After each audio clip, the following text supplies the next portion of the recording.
Welcome back to Less Anxiety Today. It's me, Orest, your anxiety coach. It's good to have you back. Now, the other day I was talking to one of my clients and they were telling me that they had really bad problems trying to learn English. Now, mind you, this was a Spanish client that I was working with, and they said it becomes really hard. And I got back to one of the things that I usually go to as a therapist when I'm helping my clients, and that is find a success. Find ways in which you have already been successful that is similar enough to what you're struggling with, even though it's not the same. But if it's similar enough, then clearly you already have strategies that will work for you. Now, obviously, this client of mine has already learned how to speak Spanish. And all we needed to do was have more of this kind and relaxed but persistent and interested way of learning to speak a language. And that's what children do. Children are amazing, amazing learning machines.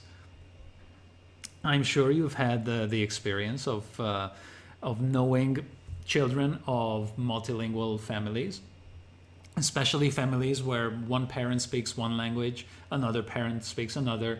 Sometimes where they live, they speak a third one, and the children will just as naturally pick up 3 languages as they would learn to speak only one. It is just insane how amazingly powerful their mind is.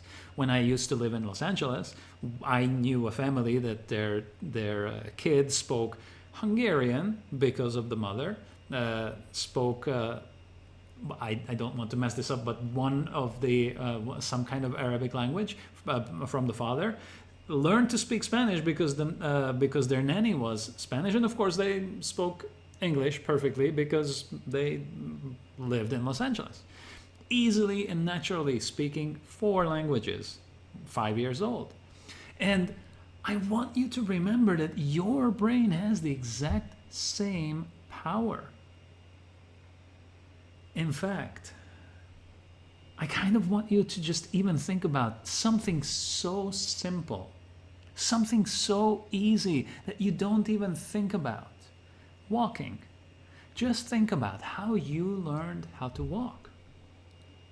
When you were learning to walk, there was absolutely zero pressure. In fact, there were only applauses. People were excited. You just wanted to reach a certain things or go have more freedom, have more opportunities to explore the world. And it's really interesting because when you began learning to walk, that happened even way before you started building up towards walking, even when you were still even before you started to see the light of day, so to say. Those little kicks that parents, as myself, would just really enjoy, just feeling through the mother's womb and then feeling on their stomach. It's amazing. But those are already the little kicks from a baby are actually their leg day at the gym. They are already beginning to strengthen their muscles to be able to walk at some point. And then when they begin all of the movements that they do, even when they're just on their back and then just kicking around, they are already strengthening their muscles to at some point begin to stand up and begin to walk. And those first steps, they are so bad. If you saw an adult walking like how a child is beginning to learn to walk, you would just go, oh, this is nothing like walking. There is so much missing still.